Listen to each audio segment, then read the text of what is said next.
بسم الله الرحمن الرحيم الحمد لله رب العالمين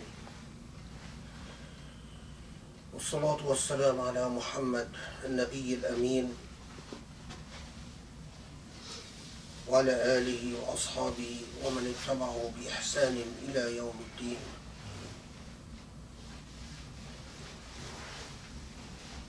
As always, we start in the name of Allah, the most beneficent, the most compassionate, the most merciful,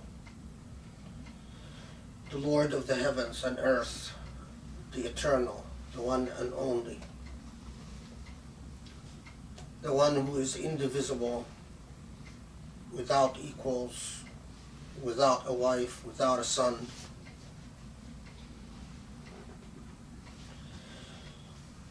And we pray for blessings, peace and blessings upon the Prophet Muhammad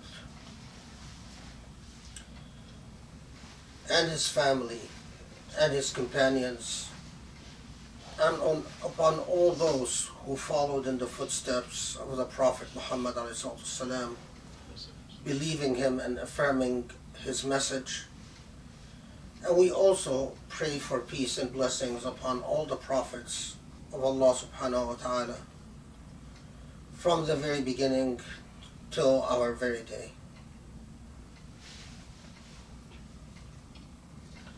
اللهم اشرح لي صدري ويسر لي أمري واحلل عقدة من لساني يفقهوا قولي.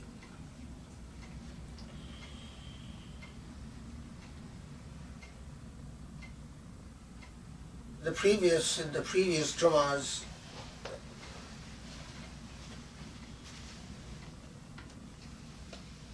we have conveyed a variety of lessons, and inshallah my intention is to add another one to these lessons. But each of these lessons is extremely valuable in and of itself, and if those lessons are put together in a consistent and systematic way and internalized, they might even help us as Muslims transform our reality so that the purity and the poignancy and the power of our faith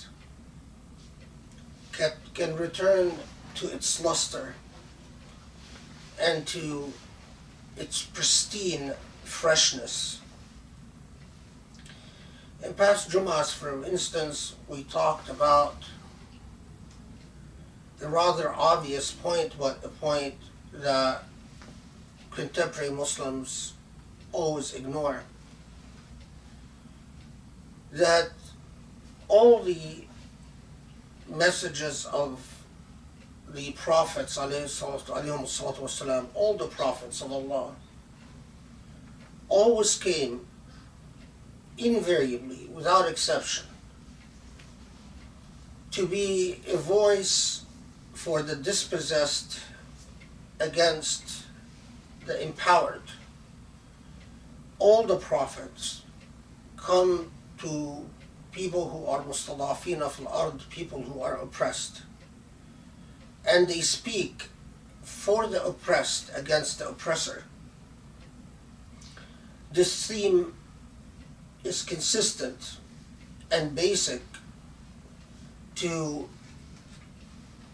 Risalat al-Tawheed, the message of monotheism, the same message that Allah has sent repeatedly, time and time again, with every prophet.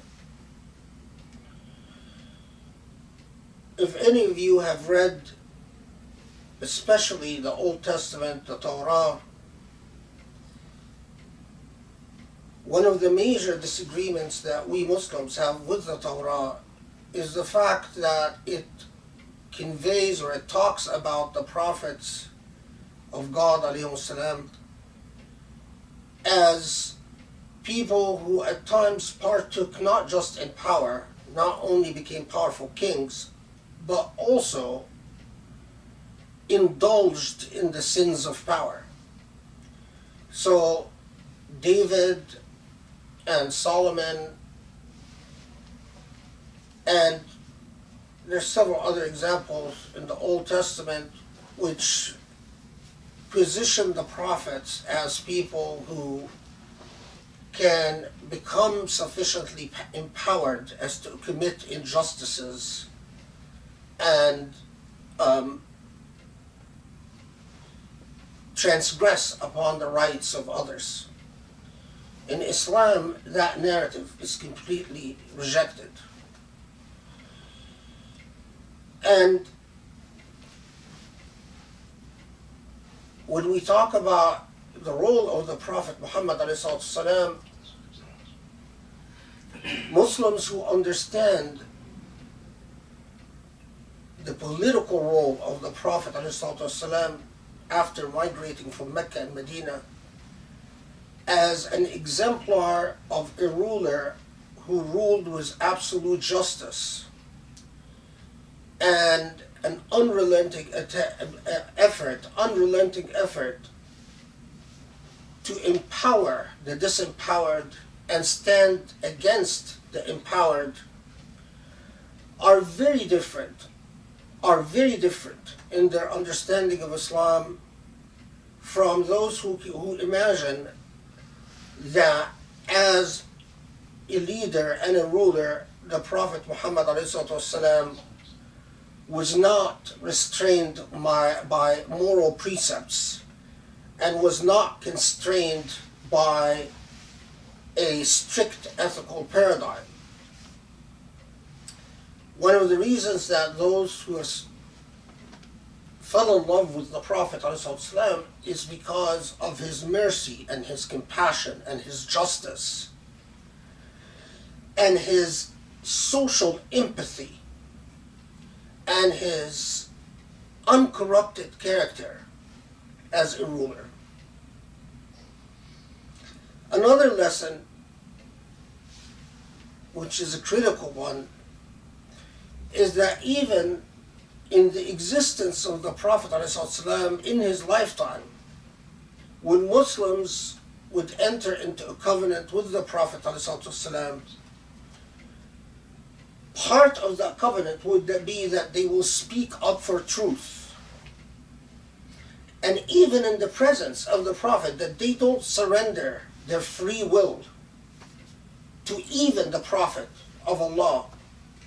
Although the Quran tells Muslims that وَأَطِيعُوا اللَّهَ وَأَطِيعُوا الرَّسُولَ, obey Allah and obey the Prophet, but that even the equation of obedience did not require them to relinquish their right to speak up for justice and righteousness and to stand up for principles. In other words, following the Prophet ﷺ did not include erasing their own intellect and their own heart and their own personality.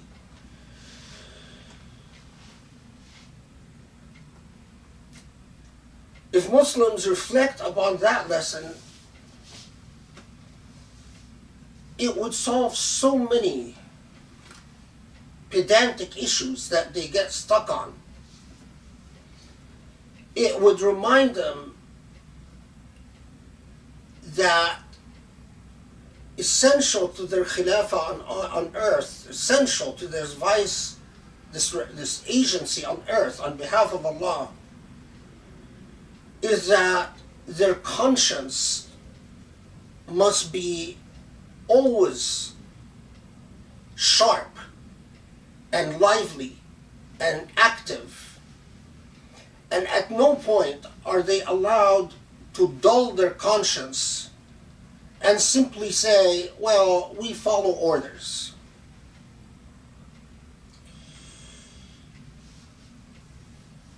This moral agency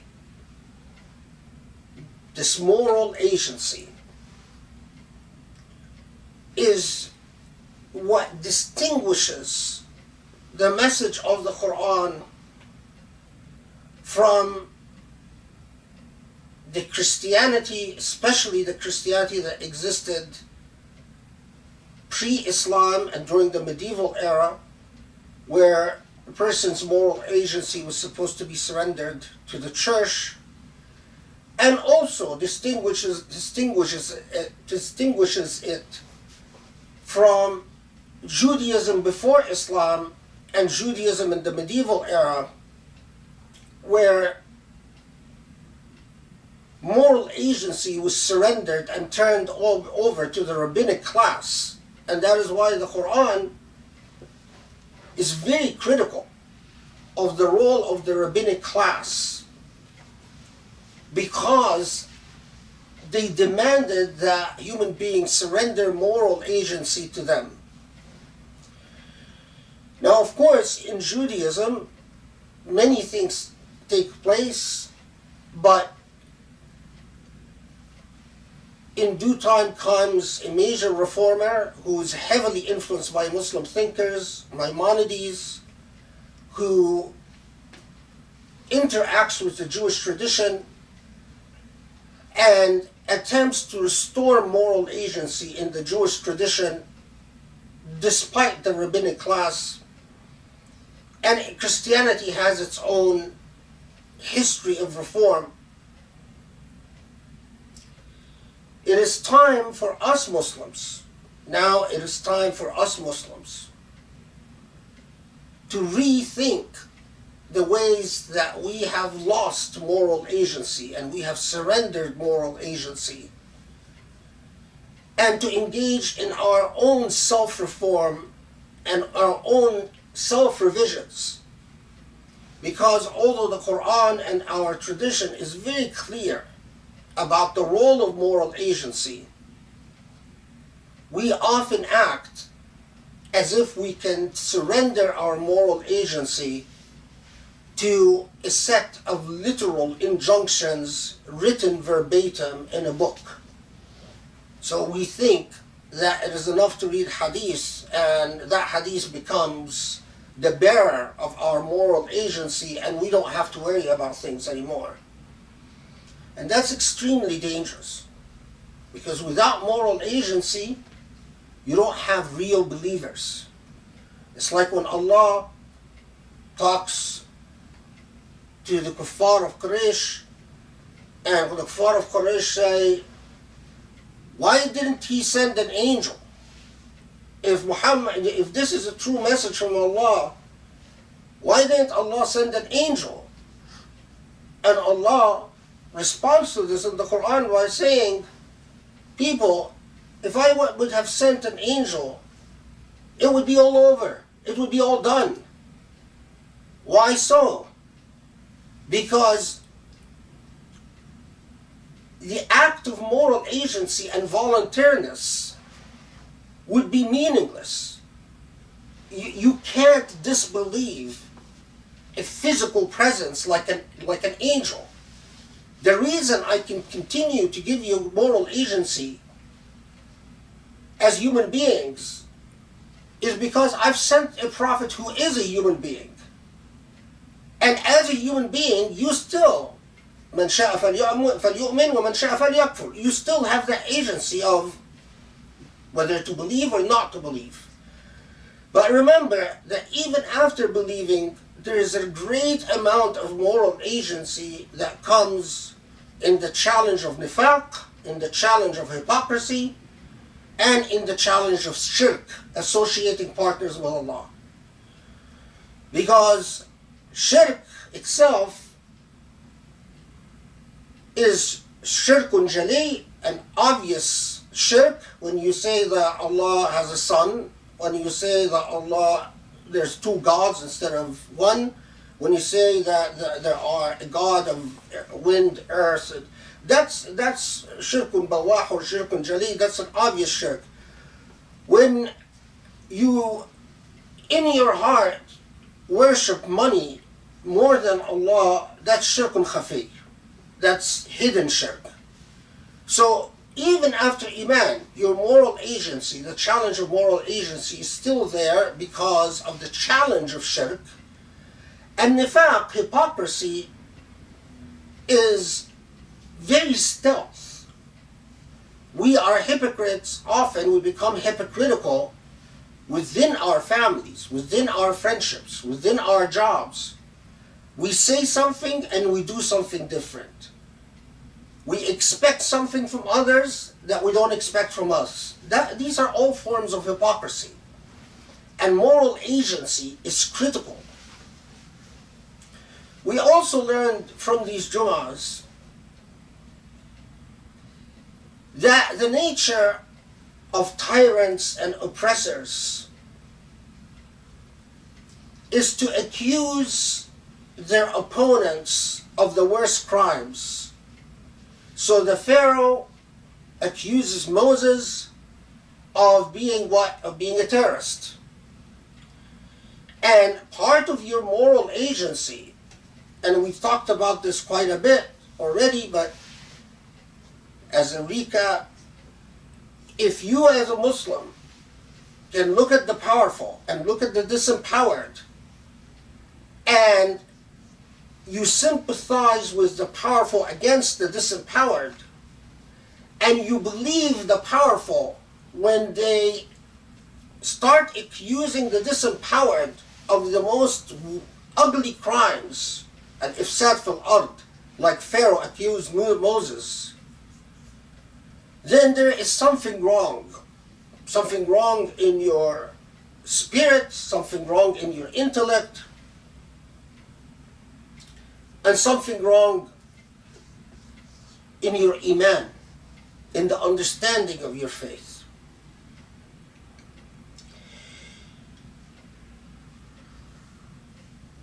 Inshallah, today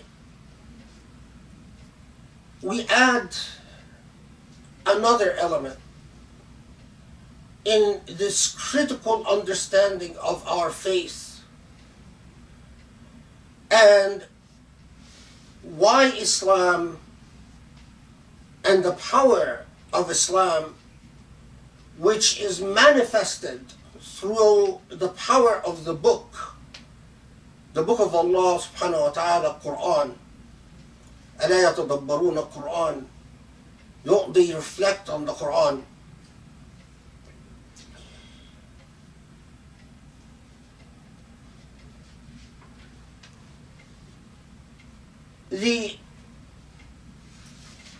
Among the most awe-inspiring passages in the Quran, and of course, you know, the minute you say that, you start thinking of so many other passages, because the Quran is just full of hikmah and wisdom. When Allah tells us, فَمَنْ يُرِدِ اللَّهُ بِهِ خَيْرًا فَمَنْ يُرِدِ اللَّهُ أَنْ يَهْدِيهِ يشرح صدره للإسلام ومن يرد أن يضله يجعل صدره ضيقا حرجا كأنما يصعد في السماء كذلك يجعل الله الرجس على الذين لا يؤمنون وهذا صراط ربك مستقيما قد فصلنا الآيات لقوم يذكرون. So the English is roughly, start with this. The English roughly is whoever God wishes to guide. It is as if God expands his or her chest to Islam, and whoever he wishes to leave astray, he makes his chest narrow and constricted, as if he or she were climbing up to the sky. And this is the righteous way of your Lord. Indeed, we have expounded the signs to people who would be admonished.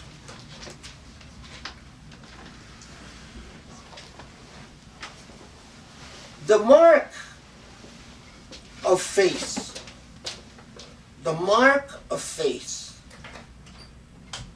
is that feeling of repose and tranquility in the chest.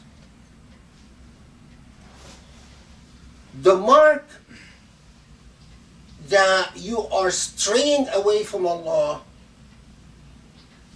or that is something, to be even more blunt, that there is something unbalanced in your moral character and your spiritual character, is the angst that you feel in your chest. Now, there are so many things that we can talk about in an ayah like this. But note is that Allah subhanahu wa ta'ala, when Allah points us to the nature of Islam, it's that repose and tranquility, the removal of the angst from your chest, the removal of that sense of anxiety, the sense of umph and turbulence from your chest. And the sign of a defect, like an illness, like a marad, like when you're ill, you ache, you get a fever. Well, in the level of spirituality, the sign of the illness is that percolation in your chest of an angst, of an anxiety. Now, how about those who claim to have Iman and have Islam, but in their chest there is a constant state of angst? Now, think about how far this goes. When Allah tells us that those that Allah wishes to guide to Islam, God helps them, filling in the theological gaps, God helps them so that there is repose and peace in their heart. Allah helps only those who help themselves. So it is not a matter of it is not a lottery system that has no reason or logic to it. That idea should be clearly set aside. Allah doesn't just play favorites for no reason. Allah ahkamul hakimin, Allah is the most wise and Allah is the most just. So if you want to test your own Iman,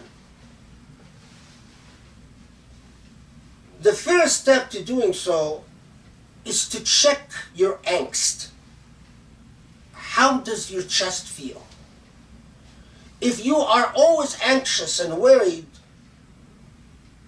then there is an illness in the relationship. There is a lack of trust in what Allah brings.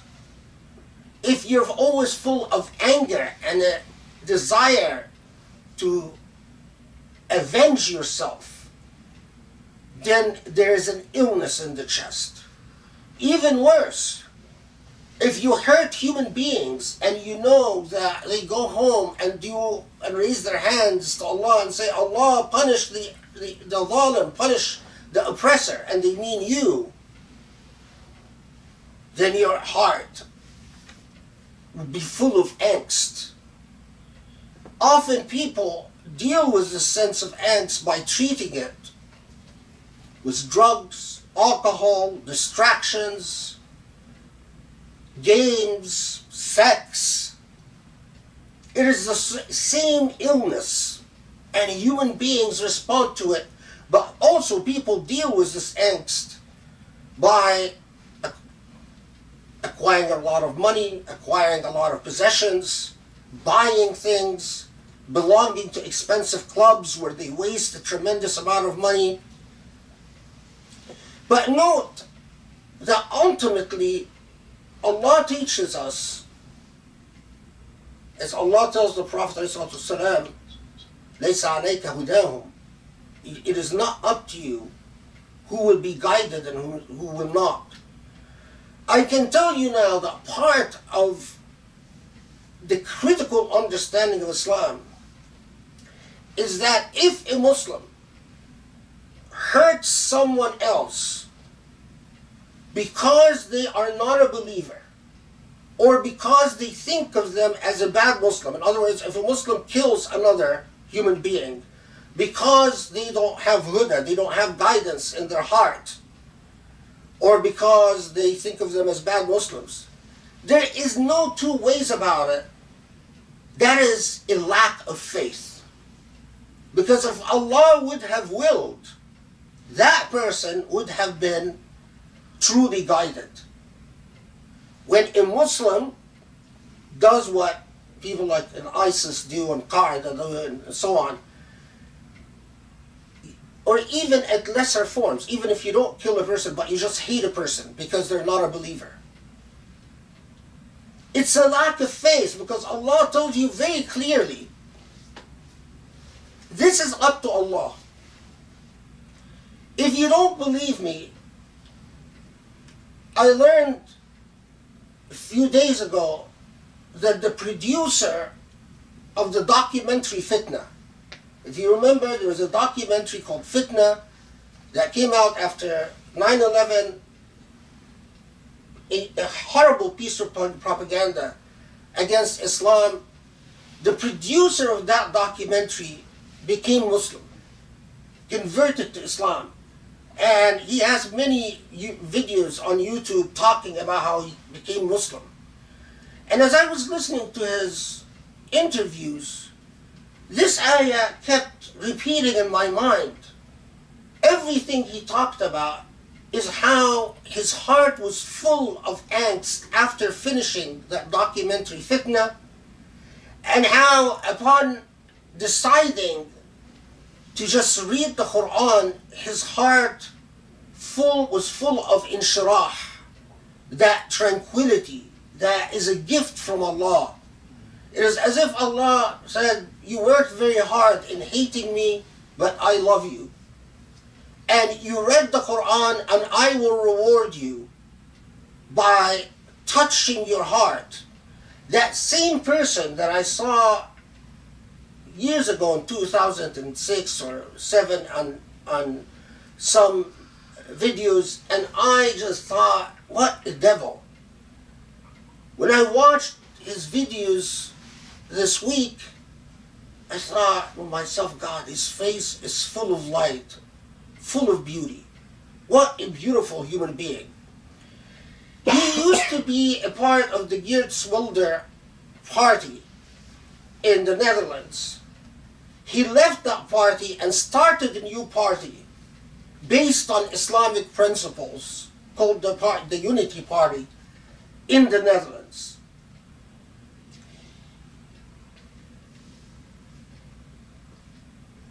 As a Muslim, pray to Allah subhanahu wa ta'ala to fill your heart with that tranquility and repose, because you will shine outwardly.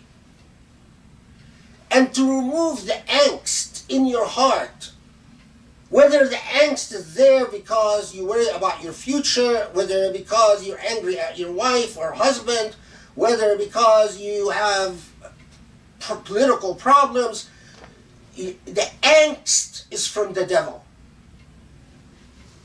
And the repose and peace is from the divine.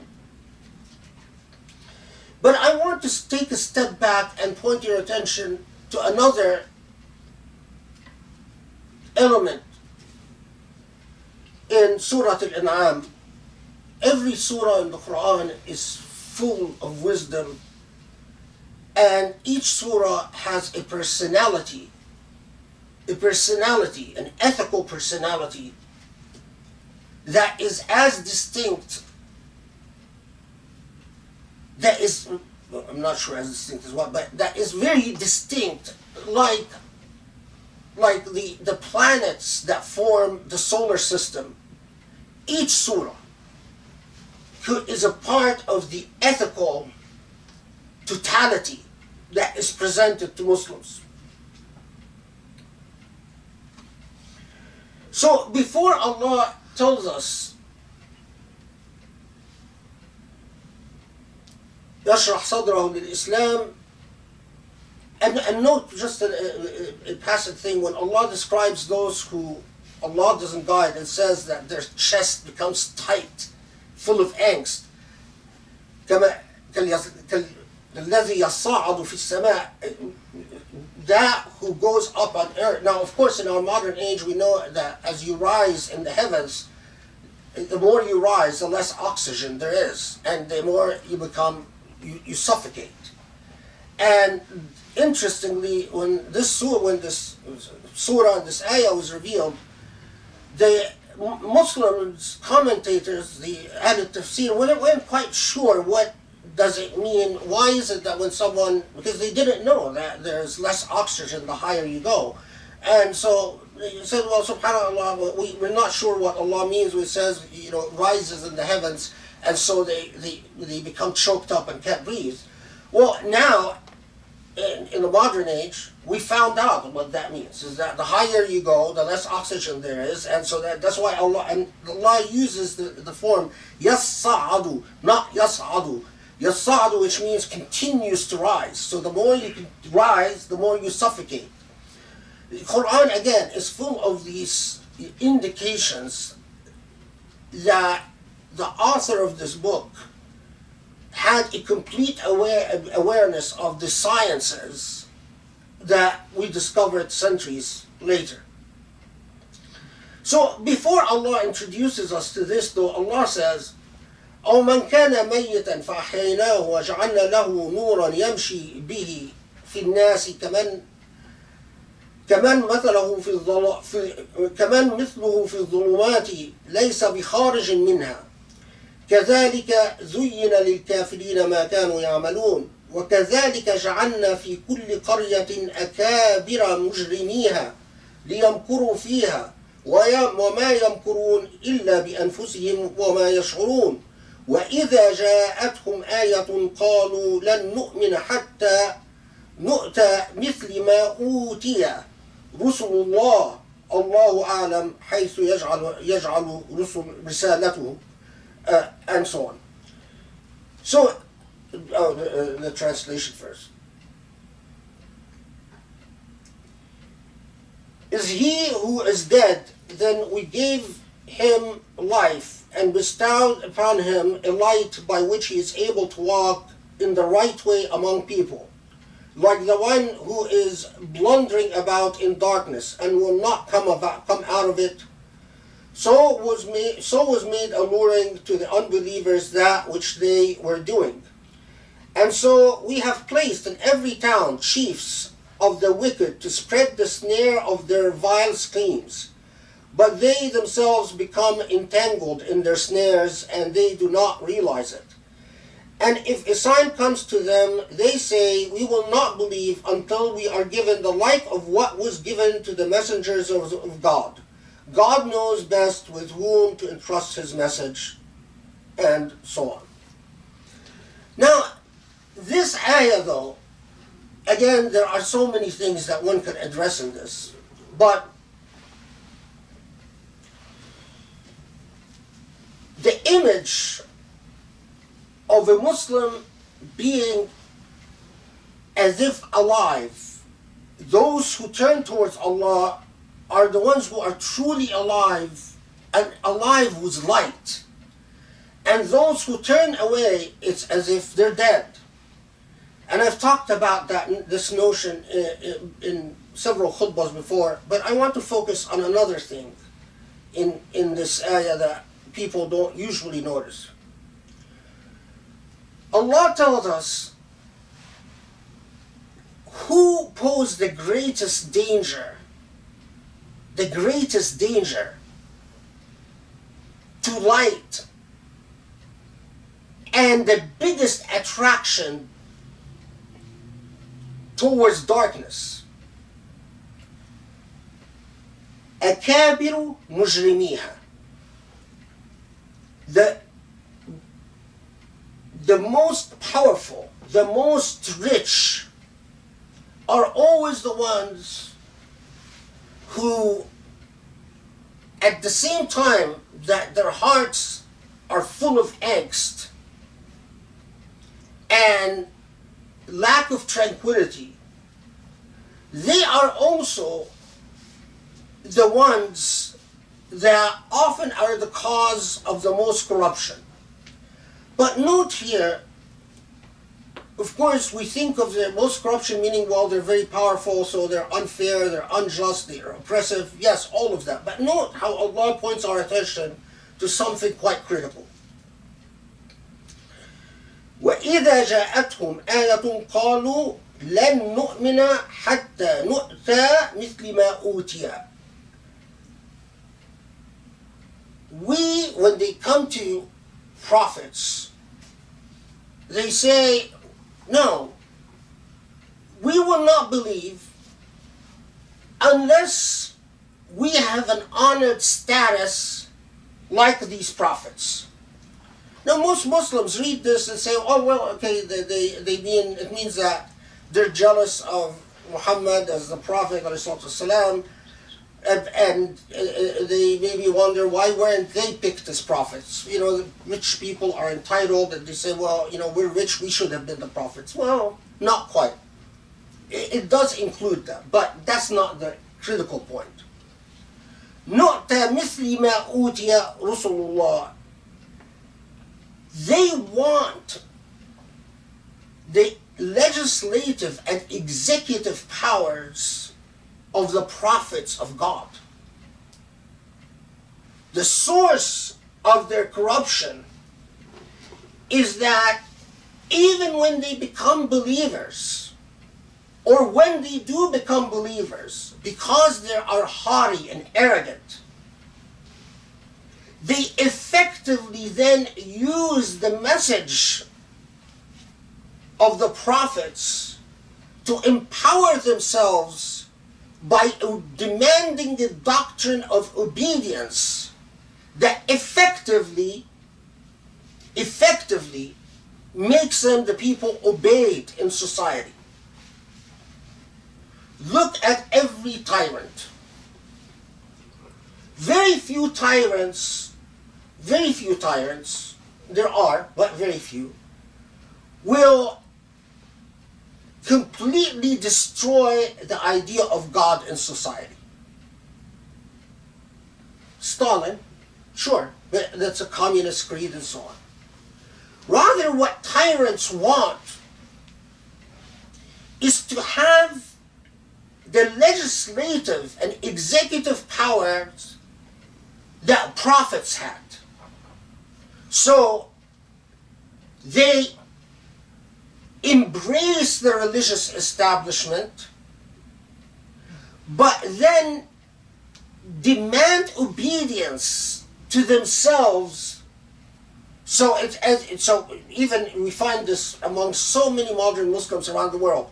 They will say, "Ati'u Allah, obey God, wa ati'u Rasul, and the Prophet, wa ulil amri minkum," which they understand as, and the rulers, as if obeying God and the Prophet and the rulers are all equal.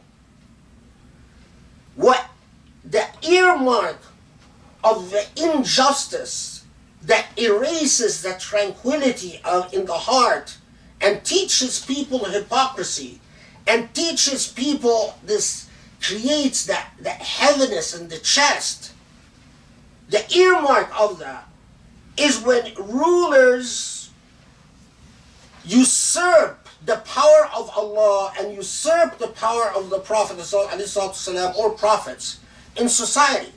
They teach people the doctrine was al-Madakhiliyya and Jamiyya, these two schools of thought now supported by all the rich Muslim countries and poor Muslim countries, which basically teaches that you obey Allah, you obey the Prophet, but you obey the ruler, so much so that even if the ruler commands something against what Allah commanded or the Prophet commanded, you should still obey the ruler. And they tell you why. They tell you, well, because we fear fitna, we fear bid'ah, whatever justification. Effectively, the only paradigm of obedience in society becomes what? Obeying the ruler. That's the only effective paradigm. So, for instance, in so many authoritarian countries, like Egypt, Egypt, you can appear on Egyptian TV, say the most awful, god-awful things about the Prophet ﷺ, about the companions. You can trash the companions, you can sit there and talk about the Quran, you can trash the Quran, you can trash Islamic history, you can say this is a history of that is backwards and reactionary and retarded. No problem. You can do that. But you can't criticize Sisi. I saw an interview with Noel Saadawi. She was sitting there. She gave a long lecture. Noel Saadawi is an Egyptian feminist. Horrible. Long lecture about how we should be able to criticize the Quran. We should be able to criticize the Sunnah. We should be able to criticize, which, fine, I agree. She should be able. But then the person interviewing her did something that got her fired. She said, well, would you also be willing to criticize Sisi? Nawal Saadawi had a fit. So you invited me here to criticize Sisi? I will leave. I will leave. And of course they fired the poor journalist that asked her that question. Syria. You can say whatever you want about the Sunnah, about the companions. You can trash them. You can say, I am a secularist, I am an atheist, but you can't say a word about Assad. Not a word. These are precisely what the Quran is telling you, warning you about. Those rich people, the mutrafiq qawm, the rich and powerful in society, they demand the authority of prophets. And if you can't keep straight the authority of the prophets from human authority, then it is inevitable that the illness, al-marad, the illness will inhabit your heart. The same, by the way, applies for Muslims who look at someone like Trump, because there are Muslims who have actually written me about this. Say, well, Trump, we have to obey and we should cooperate even with an unjust ruler because that's a ruler and Allah ordered us to. You allow a despot who has a long history with prostitution and sexual abuses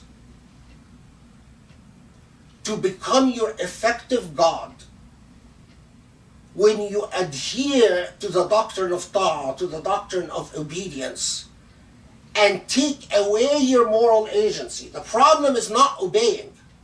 I obey the law as an American citizen, but I obey the law as an institution in which I partake. My allegiance is to the law, not to the president, to the law.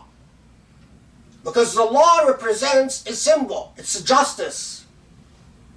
But my real boss, other than the law, is Allah and the Prophet ﷺ. I don't give my moral agency away to anyone.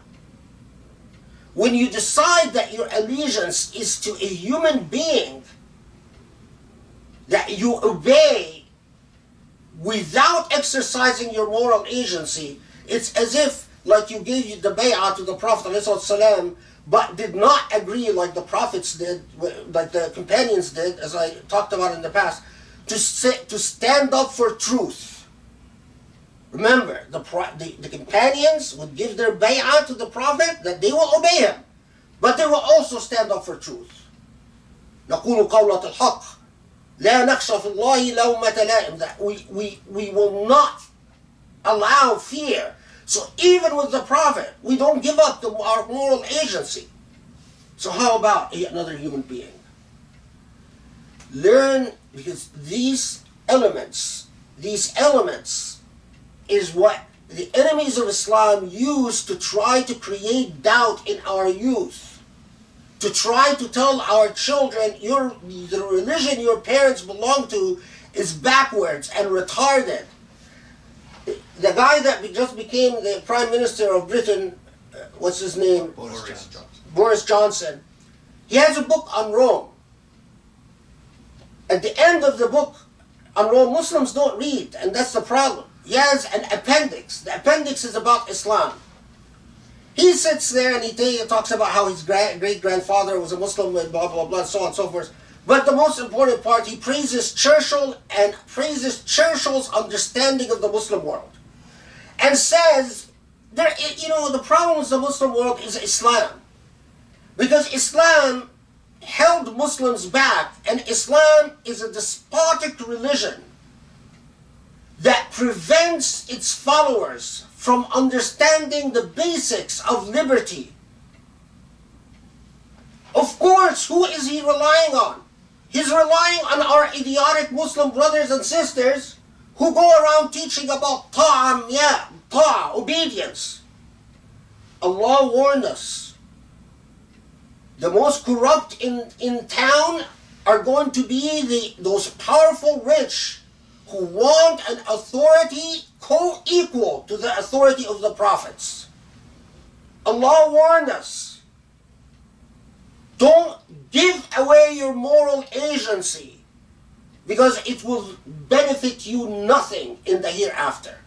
You will not be able to say in the hereafter, well, I did this sin because Trump told me, because Sisi told me, because Assad told me, because MBS told me, because MBZ told me. It will help you nothing. Islam is the religion of brave, meticulous, moral agency. Teach that to your children. أقول قولي هذا وأستغفر الله لي ولكم. اللهم اعف عنا وارحمنا واغفر لنا يا رب العالمين. لا إله إلا أنت العلي العظيم. وصلي وسلم وبارك على محمد وعلى آله وأصحابه ومن اتبعه بإحسان إلى يوم الدين.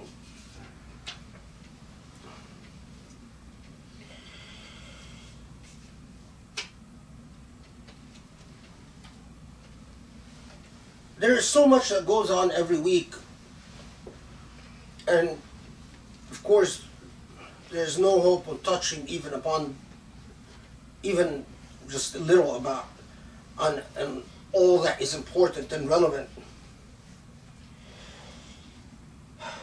However, there are a couple of things that have caught my attention that are worth bringing up.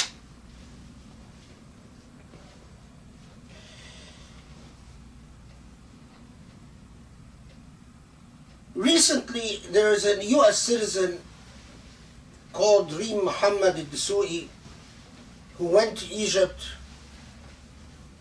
because she had some official papers she needed to finish.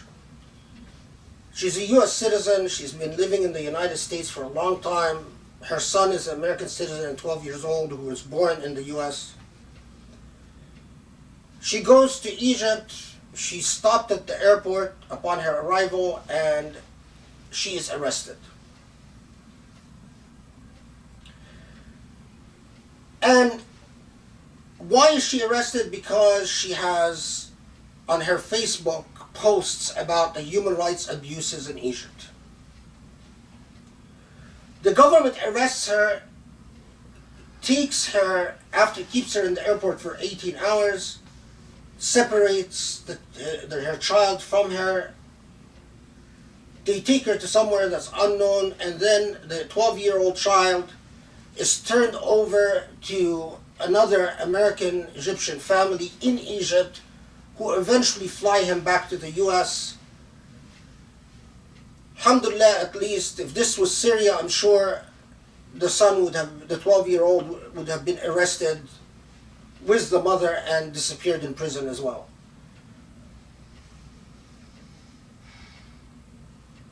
Now, this bothers me not just as a Muslim, but as an American citizen. The woman first disappears, no one knows where she is. Eventually, it's confirmed that not only is she arrested, but that she is being charged. And charged with what? she's charged with belonging to the Muslim Brotherhood, although there is no evidence that this woman ever had anything to do with the Muslim Brotherhood. The only thing she has done is put posts on her Facebook about violations, human rights violations in Egypt, and of spreading false news about Egypt. The accusations that every pharaoh uses: you've insulted me, you've insulted my majesty, how dare you insult my majesty? And now she actually is being charged, and if the way in Egypt there's no independent judiciary, and she will be convicted like everyone else who is ever arrested and accused of similar accusations. Now, you sit and you imagine the devastation upon this poor family, the poor 12-year-old, the poor mother. And again, all the people that speak up about something like this are human rights organizations. Muslims, for the most part, are completely silent. It's as if the amount of ugliness in their lives have rendered them immune to shock or offense. But when they become like that, they are no longer true Muslims. Our children, one of the first things they learn is the evangelists, and I've been reading a lot about evangelism and missionary work in the Muslim world. Go and tell our children about how much injustice is committed by Muslims against Muslims. And then they tell our children, look, did you ever hear your parents react? Did you ever hear them outraged? Well, they really never talked about it. They avoid these topics. Do you know why? Because in Islam, this is not considered bad. In Islam, it's okay to arrest people, to frame people, to throw them away in prison. This is why, and when are Muslims going to wake up? Do you know the biggest defenders of Sisi and MBS and MBZ? The biggest defenders is the right-wing fascist Netanyahu and his government, who recently praised Sisi's great wisdom, and Islamophobic organizations. In my little thing with the Islamic Center of Southern California, who came to the defense of the Islamic Center of Southern California? Who attacked me for wanting to say something about Morsi and supported the moral uprightness of the Islamic Center of Southern California Islamophobic organizations, including the Clarion Project? That should speak volumes. When people who hate Islam jump on someone who speaks about justice and human rights and say bravo to Muslims who are silent about injustice and suffering and oppression, if that doesn't awake you, if that doesn't bring some life into your moral conscience, then there is no hope. Reflect on that. Who published article after article attacking me and praising the Islamic Center of Southern California? Go on the net and see. This should be a moral education, a moment of deep reflection. Every time we confront injustice with silence, those who hate Islam celebrate. When the Muslims of China suffer the way they suffer, and only non-Muslim countries come to their defense, and all Muslim countries, or most Muslim countries, actually support the oppression, the way that comes to our children is, look at this loser religion. Look at the religion of your parents. They stand by injustice. They don't even care about their own kind. So what do you think they're going to care about non-Muslims? If they can't even be humane towards their own kind. But I will tell you, with not a shadow of doubt, if I am the last Muslim on the face of this earth, and I'm not, but if I was, it doesn't shake my face one iota, because I know that the Islam that I believe in and teach is the only true Islam. That Islam that condones concentration camps from fellow Muslims is false. The Islam that turns over political asylees, Qatar turned in a political asylee to Saudi, and so did Kuwait. The Islam that doesn't protect a political asylee is not a true Islam. An Islam that oppresses, arrests people for just criticizing a ruler. If this woman Reem had on her Facebook, like a lot of Egyptians these days have, cusses and curses against the Prophet Muhammad ﷺ, no one would have touched her. No one would have said anything to her. But you can curse Allah, you can curse the Prophet, but you can't curse Sisi. That is a false Islam.